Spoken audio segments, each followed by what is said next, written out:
आप दुखी हैं।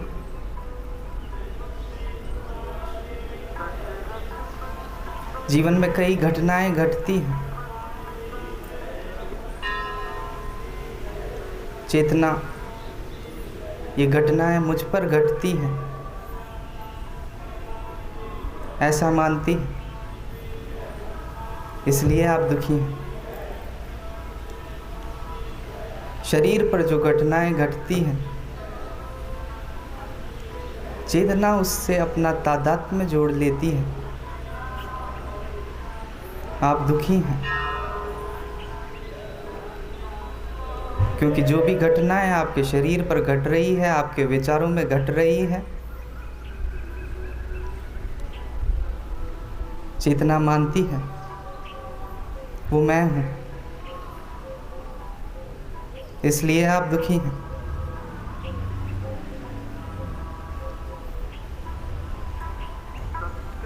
जीवन में दुख है, उसका कारण है चेतना का शरीर के साथ तादात्म्य। आपकी चेतना का आपके विचारों के साथ तादात्म्य। जो भी कोई घटना, जो भी कोई समस्या, जो भी कोई कष्ट आपके विचारों के कारण, आपके शरीर के कारण उत्पन्न होते हैं, चेतना मानती है ये मैं हूं, ये मुझ पर घटता है, इसलिए आप दुखी हैं। जैसे आप कोई फिल्म देख रहे हो, किसी फिल्म को देखने जाएं या किसी नाटक को देखें, जब नाटक के पात्र पर या फिल्म के पात्र पर कोई संकट या दुख आता है तो आपकी आंखों में भी आंसू आ जाते हैं, आप भी दुखी होने लगते हैं।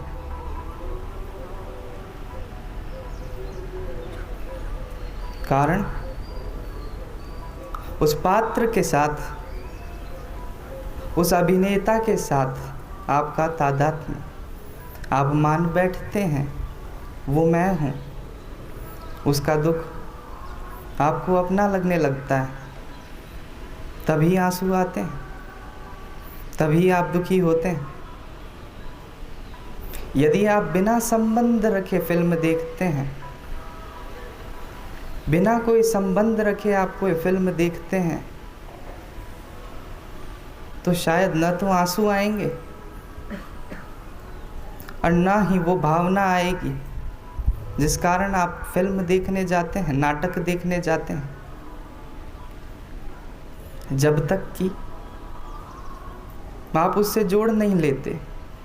लेकिन जैसे ही जोड़ते हैं, उसके दुख आपके दुख हो जाते हैं, उसकी खुशियाँ आपकी खुशियाँ हो जाती है।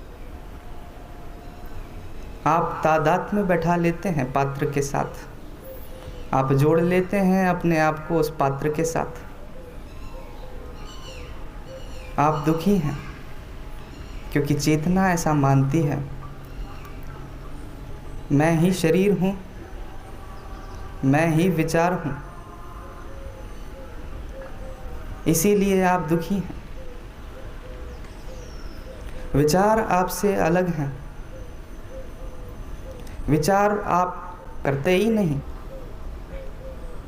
एक बार भगवान बुद्ध के पास एक राजकुमार शिक्षा लेने आया। वो उनसे शिक्षा लेता था। भगवान बुद्ध ने उसे बहुत कुछ सिखाया, उसे भिक्षु बनाया। एक बार वो भिक्षाटन के लिए गया। भिक्षाटन पे जाकर द्वार खटखटाया। घर में से एक स्त्री निकली। स्त्री ने उसे खाने का सामान दिया,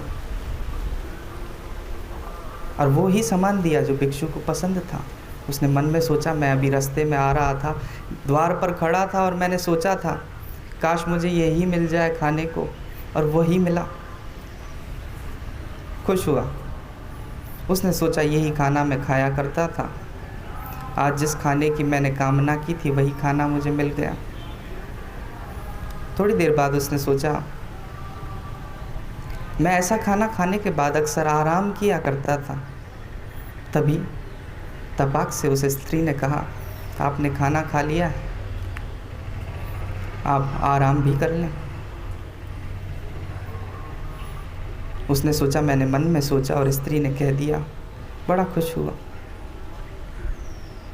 उसके बाद उसने और कई चीज़ें सोचता रहा, कुछ खाने कुछ पीने को, कुछ बोलना चाहे उससे पहले ही वो स्त्री उसको वही बता दे, वही कहने लगे।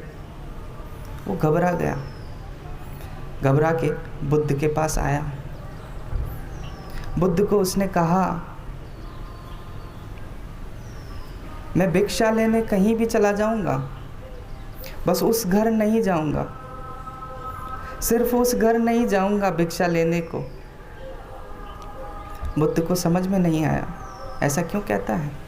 उन्होंने कहा, उस घर ही क्यों नहीं, अंतर क्यों करना, क्यों किसी को छोड़ना, क्या समस्या है उस घर में, क्या तुम्हें वहाँ खाना नहीं मिला उचित। उसने कहा, नहीं, जो मैं चाहता था वही मिला, लेकिन फिर भी मैं उस घर नहीं जाऊंगा। बुद्ध ने उससे सुना, पूछा, पूर्ण रूप से बताएं क्या बात है। उसने कहा, वो जो स्त्री है, मैं जो मन में सोचता था वही वो बता देती थी, वही वो कह देती थी। तो अब मुझे डर लगता है मैं वहाँ न जाऊँगा, क्योंकि कुछ ऐसी बातें भी मैंने सोच ली। स्त्री बड़ी सुंदर थी, उसके बारे में कुछ बातें मैंने ऐसी भी सोच ली, मुझे डर लगता है वो भी पढ़ ली गई होंगी। तो किस मुंह से जाऊं मैं। बुद्ध ने कहा, नहीं, भिक्षा लेने तो तू वहीं जाएगा, तुझे भिक्षा तो वहीं से लेनी है। और तू घबरा मत, तू सतर्क रहे, हर विचार पर ध्यान रख। कोई भी विचार बिना पढ़ा बाहर न जाए, बिना जांचे बाहर न जाए। तू ध्यान रख, जैसे फिल्मों में सेंसर करते हैं, तू सेंसर कर, तू काट छाट कर दे, आने ही मत दे। कोई भी विचार बिना पढ़े बाहर न जाए। तो ध्यान रख हर विचार पर। भिक्षु घबराया हुआ तो था, फिर भी गया। हर कदम जैसे जैसे वो चलता था, बड़ा ध्यान से, बिना पढ़े कुछ नहीं, कोई कार्य नहीं, शरीर को भी ना हिलाता था, सब कुछ सोच कर। कोई विचार बाहर न जाता था, बिना पढ़ा कोई विचार बाहर न जाता था। जब उसने विचारों को पढ़ना चालू किया तो मैं सच कहता हूँ, विचार ही नहीं रहे। वो पूर्णतः वर्तमान में आ गया। वो जो करता था वही होता था, कोई विचार नहीं, वो करता गया। उसने वहाँ पर भोजन किया, स्त्री ने उसे भोजन कराया। गया था वो भिक्षा के लिए, बुद्ध ने कहा था तो जाना ही था, चला गया। बुद्ध की बात भी मानी, कोई विचार बिना पढ़ा बाहर न जाए, कोई विचार को बिना पढ़े बाहर न जाने दिया, क्योंकि डर था, उसे डर था कि स्त्री पढ़ लेगी। खाना खाया, आराम किया। बाद में उसने स्त्री से कहा, मुझे लगा तुम मेरे सारे विचार पढ़ लेती हो। उसने कहा, ठीक समझा, सारे विचार पढ़ लेती हूँ। उसने कहा, कैसे? भिक्षुणी थी वो, वास्तव में भिक्षुणी थी वो। उसने कहा, जब आप शून्य होते हैं, जब आपके दिमाग में कोई विचार नहीं तोड़ रहे होते हैं, तो दूसरा क्या सोचता है, क्या चाहता है, उसे आप पढ़ सकते हैं, क्योंकि वो कोलाहल समाप्त हो जाता है। क्योंकि भिक्षु अब वर्तमान में था, कोई चाह नहीं थी, कोई इच्छा नहीं थी, कोई दुख नहीं था, दुख होता ही नहीं। आप जब शांत होते हैं दुख होता ही नहीं। शांत था, उसके मन में भी परमात्मा के फूल खिलने लगे थे। भिक्षु उस घर से नाचता हुआ वापस आया बुद्ध के पास, बड़ा खुश और आनंदित। कोई विचार बिना पढ़ा बाहर नहीं गया।